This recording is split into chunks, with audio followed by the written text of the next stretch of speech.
Order! Order! You are an incorrigible delinquent at times. Behave yourself, man!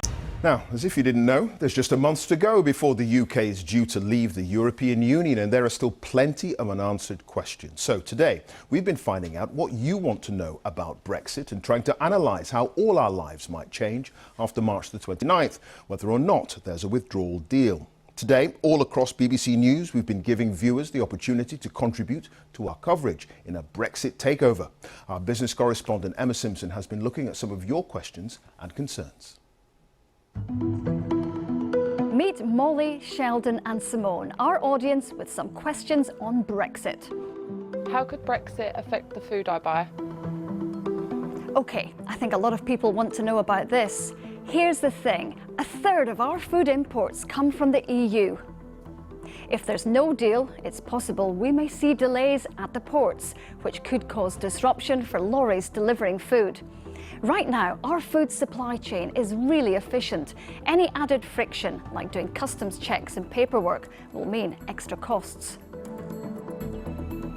The government's own impact assessments released just this week warn that some food prices are likely to increase. For instance, fresh produce like lettuce and tomatoes from Spain. What will also affect prices is what tariffs or taxes are applied when products cross the EU-UK border. Now, the government could choose to lower tariffs or lose them altogether, so that could mean cheaper food coming in from other parts of the world. That said, you have to factor in things like a likely fall in the pound, which would make imports more expensive. If we leave with a deal, then things stay the same. That's because there'll be a 21-month transition period as we try to figure out what our future trading relationship will be with the EU. How can Brexit affect my holiday plans to Europe? First things first, with or without a deal, planes will still be flying to and from the EU after the 29th of March. That's something both European leaders and the government have promised. Ferries, cruise ships, coaches and the Eurostar are also expected to keep going as normal. And if there's a deal, we'll all be able to keep travelling as we do now for the duration of the transition period. But what if there's no deal? Lots of people are worried that there could be hold-ups. That's hard to predict. We won't be entitled to use the EU lane anymore when we get to passport control. As non-EU nationals, different border control checks will apply. What could be different once I'm abroad? On a driving holiday, no deal and the UK licence may not be enough. You could need to buy an international driving permit to hit EU roads. Using your mobile phone.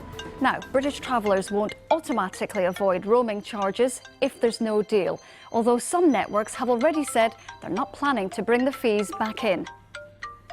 But perhaps one of the biggest changes will be to the European Health Insurance Card, EHIC, carried by around 27 million British people. It lets you access state healthcare in EU countries, but it won't be valid if there's no deal. The government's suggesting people make sure their travel insurance covers this kind of thing instead.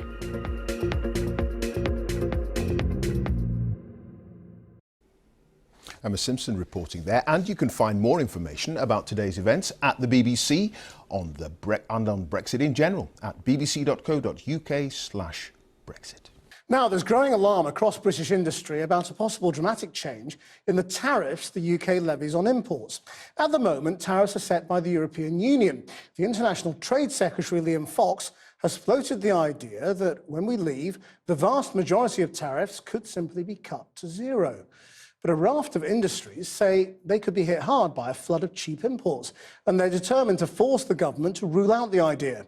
It's one more pressure on industry. On the day, new figures show manufacturing optimism has hit an all-time low. Here's our economics correspondent, Helia Ebrahimi.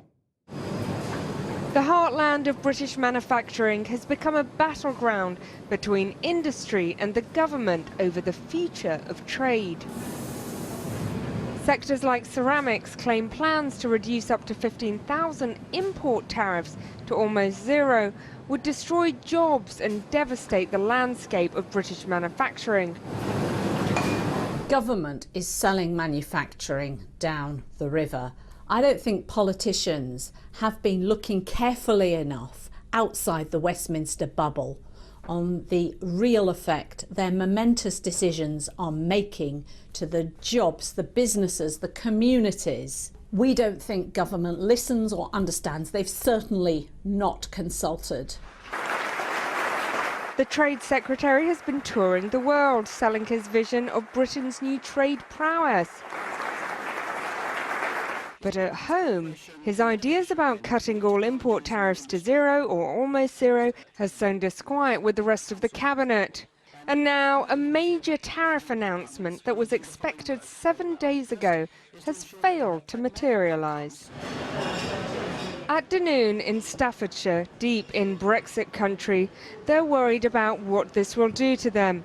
The region may have voted to leave, but its main industry relies on our current trade rules. I do fear for the ceramic industry. I do fear for it. We've got people, as I say, that have been working here for a long time with us. They've developed skills, and once these skills have gone, we've lost control. A whole industry could be decimated. Here's why ceramic companies are in such a bind. At the moment, 57% of their exports go to Europe, where there are no tariffs. After Brexit, this could skyrocket to 12% tariffs. At the same time, Dr. Fox wants to see all import tariffs be brought close to zero. If we've got a flood of imports coming in as a result of this, and our exporters are finding it much more challenging to export because they're going to have to pay higher tariffs, it's a double whammy. People who I think voted to leave the European Union, I'm sure they didn't want to see the decline of a whole industry. And it seems quite unfair now that the rug's being pulled from under us. Are you angry with government? Yes, I'm quite angry. I try not to talk about it in the pub or with friends because I find that it does become more of an argument rather than a discussion. Across the country, while businesses would be hurt by cheaper competition, consumers would likely benefit. But then this is an argument that hasn't been resolved by 250 years of economic thinking. People might argue that ultimately it's good for the consumer. You know, if we have cheaper goods in the UK, that's beneficial for the consumer. No, I think the consumer in the UK, they want to be able to buy made in England if they can. The costs are very high if you want to manufacture in the UK. It isn't easy, but we have to work very hard at it. Tonight, Number 10 told us there needs to be a balance between protecting consumers and producers, as well as avoiding the exposure of sensitive industries to competition. Given the hostile reaction of company bosses, Fox's big ideas may not make the final finish. A manufacturing backlash would be a source of embarrassment for the Prime Minister. Britain is also looking a bit of a mug when it comes to its trade talks with the US. The White House trade czar making it clear last night that if Britain wanted a free trade deal with America, it would have to accept all types of US agriculture, including chemically washed poultry, known here as chlorinated chicken, as well as hormone-laced beef. The paradox of Brexit is at the heart of all these trade disputes. Most voters who wanted to leave Europe wanted more borders, more barriers to entry. They wanted to protect British identity and British traditions. How ironic then that the bedrock of Brexiteer economics is global free trade, which would mean fewer protections than we've ever had before. Well, joining me now from Geneva is Dmitry Grozovsky, a former diplomat and trade negotiator at the World Trade Organization. And in the studio, Shankar Singham from the Institute of Economic Affairs, whose work is often cited by Brexiteer politicians. Shankar Singham, you've been advising all these Brexiteer cabinet ministers. Do you tell them to protect the mug manufacturer against lowering tariffs, or protect the consumer and give them cheap goods? Yes, well, the interesting thing about your segment is it does show that there are benefits to the consumer of lowering tariffs. And what most economists who do disagree on many things will generally agree on is that free trade is a good thing to do. You can get cheap stuff in from abroad. That is good for the consumer. Is it at a cost, isn't it? Now, the problem is that producers have very, very focused interests. And when they are damaged in any way, they tend to lobby very hard to keep the protection. That's why it's very hard to lower tariffs. So unilateral free trade, which is generally what most economists would want to see around the world, is in practice very difficult to do. And that's why we have things like the World Trade Organization. That's why we have trade rounds and we try to ratchet down tariffs. Now, the point is, with respect to most industrial goods, the tariffs are actually quite low. So industrial goods tariffs are relatively low. Yeah, but what about that example we've just seen? Well, the ceramics. So that example is an interesting example. Are they going to go bust? Because I don't think they are going to go bust. And I'll tell you the reason why I think they're not going to go bust, which is, if in fact the problem is that you're worried about competition from other industries or from China or wherever, where the price is below the price in the UK, or the Chinese producer is essentially dumping into the UK market, which is an economic test that you would have to prove. But if you are worried about that, there are other things you can do. There are anti-dumping actions you can bring in order to protect yourself from that sort of, quotes, unfair competition. But when you look at this issue... You can't have it both ways. Either we're going to get cheap mugs, and that business is going to go out of business, or we're not, and they will stay in business. Right, so the architect of free trade, the early Corn Law repeal, Richard Cobden, would talk about wanting a market price for bread. He didn't want the price of bread to go down, you know, to ever-decreasing amounts. He wanted a market price. And that's what you want to do. What a tariff does is it increases the price of the product beyond where the market price would ultimately find itself. So that's what you want. And in cases where countries are distorting their markets or damaging, artificially reducing the cost of their producers, you would actually want discipline in place. And we have that discipline in place. We have trade remedy laws and we have other laws that one can use. But the real issue is not so much in that industry. Just bottom line, do you think the government should cut tariffs on ceramics or not? Yeah. Or should they protect that business? Yeah. Well, what's the right thing to do? I think and this is, of course, no deal planning. This isn't what happens if we actually have a deal and we are negotiating. Because this isn't complicated. A free trade agreement. Just tell us what should they do. I think what cut the tariffs or not? I think what the government should do is unilaterally cut the tariffs, absolutely, in things that we don't produce and things that we're not competitive. In that case, which we do produce, should we cut the tariffs on the ceramics? So what you do is you bind. We have bound our tariff rate to a particular level in our negotiations in the WTO, which is the common external tariff, which is that 12% tariff. Okay. And then we can apply a lower rate as long as we do that. I'm going to get an answer from you, but let me go to Dmitry Grozobinski. Dmitry, we just had this example here of the ceramics factory. They are scared of tariffs being cut to zero. It could put them out of business and cost those jobs. Should we worry more about them or the consumer who could be facing other economic difficulties in a no-deal Brexit and is worried about their household spend? Well, there are a couple of things to keep in mind. First, tariffs form one, often very small part of the final price a consumer pays at the supermarket. So expecting a 12% price drop from a 12% tariff cut is unrealistic. Second, the anti-dumping that Chanka talks about applies only if China, for example, is shipping us ceramics at less than what they cost in China, which isn't really what I think the factory in your segment is concerned about. And third, I think what this demonstrates is that this is all incredibly complicated and it needs to be done on the basis of consultations. If this factory believes that losing a 12% protection will cost them their business, the government needs to study that before taking the radical step of unilateral action. And if ultimately they decide to take that step, they should consider the human cost. They should consider how long to do it over, whether to do it all at once or step by step, what other policies they can put in place to protect those workers, to help that community that might rely on those ceramic factories for their entire community to make economic sense. To do this on the basis of kind of ideological constructions or broad economic models that say, oh, economists agree this is the right thing to do. I also think that ultimately, from an economics perspective, from an efficiency perspective, it might be the right thing to do. But this is not something to do fast, and this is not something to do without very, very careful consultation and calculations. Is this going to cost jobs in Britain if there are wide-ranging cuts in tariffs? Because, you know, the government has to balance, you know, it promised there would be some sort of Brexit dividend. You know, some good thing would come out of Brexit and it might be some cheap goods or cheap food. Is that going to cost British jobs? I think logically, if there are tariffs in place, especially the high ones in agriculture, chances are removing them will cost some jobs, potentially very many jobs. Shankar Singham, you agree with that? That there will be jobs that are lost? Yeah, I agree with a lot of that. I mean, the point that Dimitri was making was that, one of the points he was making was that in the tariff itself, in terms of the product, what you buy on the street, is not directly one-for-one correlated with the price. And that's very important to note. That doesn't mean that when you lower this tariff, suddenly you're going to have that sort of percentage decrease in price.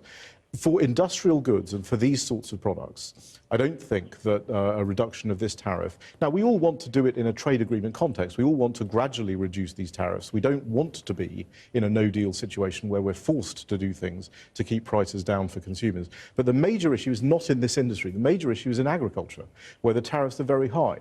And that is where you will see real issues that you face in terms of job losses, British farmers, all the rest of it. And what I've suggested in that context is that what we want to do is lower the tariffs to zero for products we don't produce and that we don't have competitive production. But protect the farmers? Well, not necessarily. So actually open up, perhaps, the agricultural import quota for things like beef and dairy. We've got to leave it there, I'm afraid. We'll have another conversation about farmers another time, but thank you very much indeed. I'm sorry we're out of time. Shankar Singham, Dimitri Grozovensky, thank you both. The American ambassador in London has urged Britain to embrace US farming methods, dismissing warnings about chlorine-washed chicken and hormone-fed beef as a smear campaign. In a newspaper article, Woody Johnson compared food production in the EU to a museum of agriculture. Downing Street has repeatedly denied that it would accept lower food standards. Our business correspondent Rob Young reports. The trade landscape could be about to change. As Brexit approaches, the UK is looking to do trade deals around the world. The way food is produced could become a sticking point. The United States says it wants to sell more American food in the UK. Currently, there are EU-wide bans on US chicken washed in chlorine and cattle given growth hormones. Writing in today's Daily Telegraph, the US ambassador in London, Robert Wood Johnson, said, "You have been presented with a false choice. Either stick to EU directives or find yourselves flooded with American food at the lowest quality." He goes on, "It is time the myths are called out. It is not sustainable for the whole world to follow the EU's Museum of Agriculture approach." British farmers are unhappy. They've rejected the call for them to adopt American farming methods to help secure a transatlantic trade deal. We're asking our politicians to put their promises in writing that they will respect our high standards and they won't sell us down the river by doing bad trade deals that don't respect the fact we have higher standards and higher costs and make us compete against farmers that have lighter regulation and lower costs. The government has said it's clear the UK's farming standards would not be compromised in the pursuit of trade deals. EU standards are due to be enshrined in UK law. The American government has made better access for its food products a key aim in various trade talks in recent years, so we can expect the US to push its case hard with the UK. The two governments' differing positions on the way some food is produced could mean reaching a trade deal is more difficult. Food experts expect there to be a clash of food cultures. The US argues that it's got a problem with Salmonella and Campylobacter, so let's throw chlorine all over it, clean up, let me put it politely, clean up feces that people would rather weren't there. The EU says, let's prevent the feces being on the meat in the first place. That's what the argument is about. If the UK leaves the EU on schedule, trade talks can start in earnest at the end of the month. The outcome of those negotiations could affect how we farm and what we eat. Rob Young, BBC News. It's been a week in which Number 10 gave up promising Brexit would happen in 4 weeks' time, and Labour tilted somewhat towards a second referendum. It ended with news that the government has had to pay Eurotunnel £33 million because of botched no-deal Brexit preparations. Now an American negotiating document has appeared, setting out the US position towards possible trade deals with the UK and EU after we leave. After all that speculation about chlorine-washed chicken or hormone-fed beef, now we know.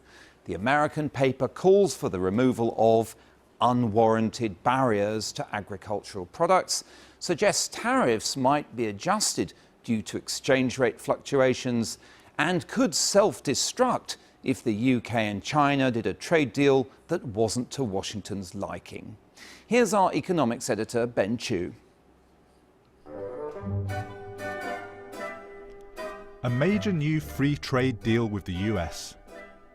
This was held up by Brexiteers as one of the great prizes for Britain that would come from leaving the European Union. But now, as the US publishes its negotiating objectives, we're alongside the reality. Is it everything we were promised? Advocates of Brexit suggested we were special in the eyes of Washington. Liam Fox, the Trade Secretary, wrote, "The relationship between our countries has been special for many years, but Brexit has given us a once-in-a-generation opportunity to raise it to a new level." And Donald Trump seemed to agree.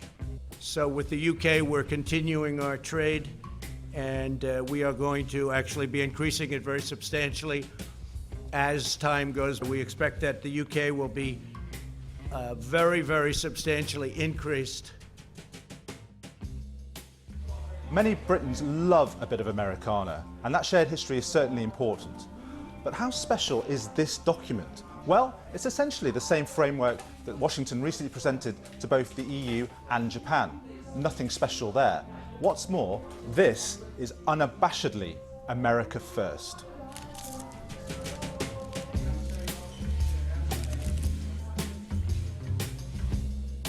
It really does make clear it's about America first. It's about mercantilism. It's about what is good for the US rather than how do we reach a mutually beneficial outcome. What we see in this document is that US trade policy, as it has ever been, is about looking out for US interests, and it's not about being nice to other countries, however deep our friendship is or is perceived to be.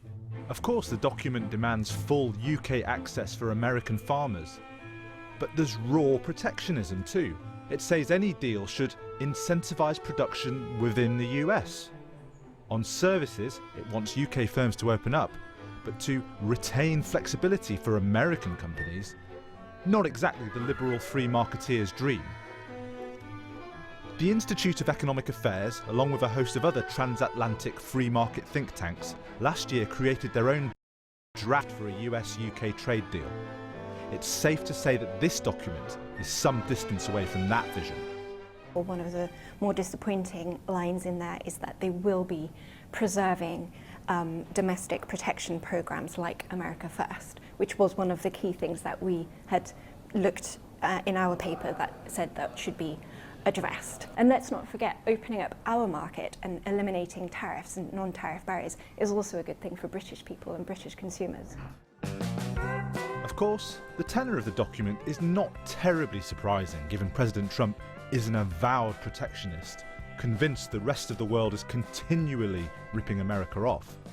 But as well as the protectionism, the document proposes de facto restrictions on the UK's ability to do a trade deal with China, and even stipulations about our own currency.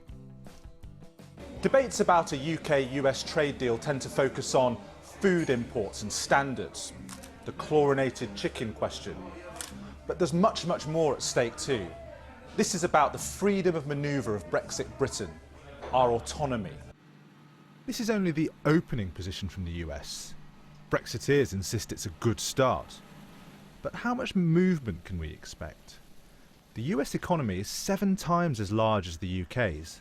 That, say experts, was always going to lead to a major asymmetry of power in these negotiations.